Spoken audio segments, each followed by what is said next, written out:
Ikigai एक जादुई शब्द। शाम का समय था, बारिश हो रही थी। इस किताब के दोनों लेखक, हम दोनों, पहली बार मिलकर चर्चा कर रहे थे टोक्यो में।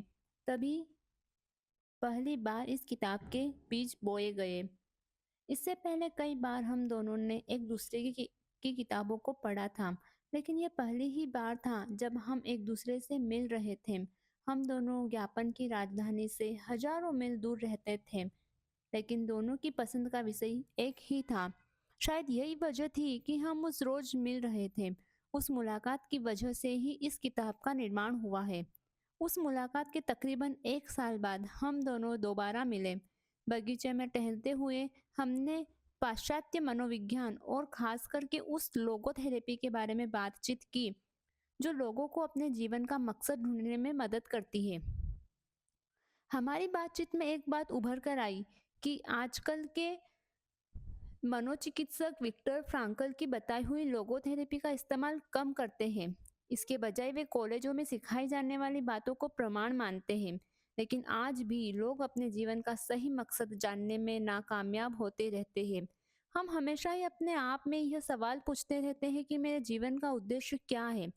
क्या ज़्यादा से ज़्यादा साल जिंदा रहना ही जीवन का लक्ष्य है, या इससे भी बड़ा और इससे अलग कोई और उद्देश्य है। कुछ लोगों को यह पता होता है कि उन्हें क्या चाहिए और वे उस लक्ष्य को प्राप्त करने के लिए ही जीते हैं, जबकि कुछ लोग हमेशा दुविधा में जीते रहते हैं। ऐसा क्यों होता है? तब हमारी चर्चा में एक शब्द बार बार आया और वह जादुई शब्द था इकिगाई। यह एक जापानी संकल्पना है। इसकी ऊपरी अर्थ है हमेशा व्यस्त रहने से मिलने वाला आनंद। लोगोथेरेपी की तरह इसका मकसद भी अपने जीवन का उद्देश्य ढूंढना है, लेकिन इसमें काफी गहरा अर्थ छुपा हुआ है। इकिगाई शब्द जापान के लोगों की लंबी आयु का रहस्य बताता है। ओकिनावा जैसे शहर में रहने वाले लोगों का आयुर्मान काफी ज्यादा होता है। यहाँ पर प्रति 1 लाख लोगों में 24 से 88 लोग 100 साल से ज्यादा उम्र में पाए जाते हैं। वैश्विक स्तर की तुलना में यह अनुपातिक काफी ज्यादा है। जापान में रहने वाले लोग बाकी देशों के लोगों की तुलना में ज्यादा साल जीते हैं।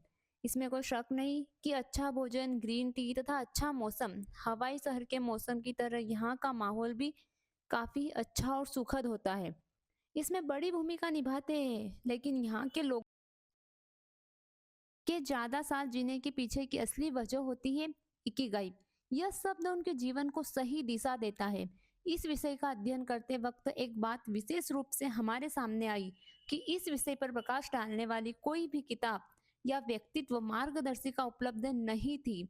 हमारे मन में और एक सवाल आया कि ओकिनावा में रहने वाले लोगों को जीवन के अंत तक सक्रिय रहने की प्रेरणा कहाँ से मिलती होगी। उनके आनंदित और लंबी उम्र वाले जीवन के पीछे क्या राज होगा। हमने इस बात की ओर गहराई से खोज की तो हमें दक्षिणी जापान स्थित ओगिमी नामक एक छोटे से गांव के बारे में पता चला। इस गांव को दीर्घायु लोगों के गांव के रूप में जाना जाता है। 3,000 लोगों के इस छोटे से गांव में विश्व के सबसे ज्यादा दीर्घायु लोग रहते हैं। हमने यह खोजने की ठान ली कि इन लोगों की इतनी बड़ी संख्या में शतायु होने के पीछे असली वजह क्या है। हमने हर पहलू की पड़ताल शुरू कर दी। कहीं ओकिनावा में पाए जाने वाला सिकुवासा फल नींबू की तरह दिखने वाला और एंटीऑक्सीडेंट की बहुत ज्यादा मात्रा वाला तो इनकी लंबी उम्र का राज नहीं है।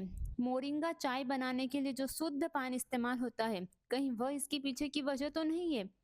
खोज शुरू होने के एक साल के अंदर ही हमारी पूरी टीम कैमरे के साथ ओकिनावा पहुंच गई।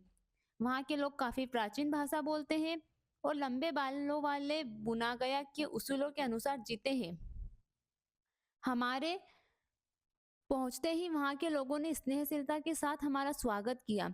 कुछ ही समय में हमें उनके साथ अच्छे से घुल मिल गए।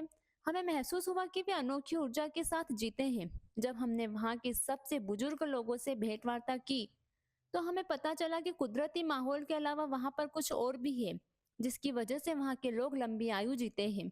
वहाँ के लोगों में एक अजीब सी ऊर्जा और जोश है, जिसकी वजह से वे लंबा और आनंददायक जीवन जीते हैं। फिर एक बार इकिगाई शब्द हमारे सामने आया। हमने वहाँ के लोगों से पता करने की कोशिश की कि इकिगाई मतलब क्या, इसका असली अर्थ क्या है और इससे क्या फायदा होता है। हमें और एक बात सुनकर झटका लगा कि दूसरे विश्व युद्ध के वक्त इसी गांव पर हमला हुआ था और 200 लोग मारे गए थे। लेकिन हैरानी की बात यह थी कि इन लोगों के मन में किसी के भी प्रति कोई नकारात्मकता भावना नहीं थी। उल्टा वे सकारात्मक सोच और इचारिबो चोड़े के आधार पर जीवन जी रहे थे। इचारिबो चोड़े का अर्थ है सभी के साथ भाई की तरह बर्ताव करें। जिन लोगों से आप कभी न मिले हो उनके बारे में भी यह मानकर ही जिए कि वे आपके भाई हैं। ओगिमी लोगों के आनंददायक जीवन के पीछे का पहला राज जो हमें मिला वह था उनका सामाजिक जीवन।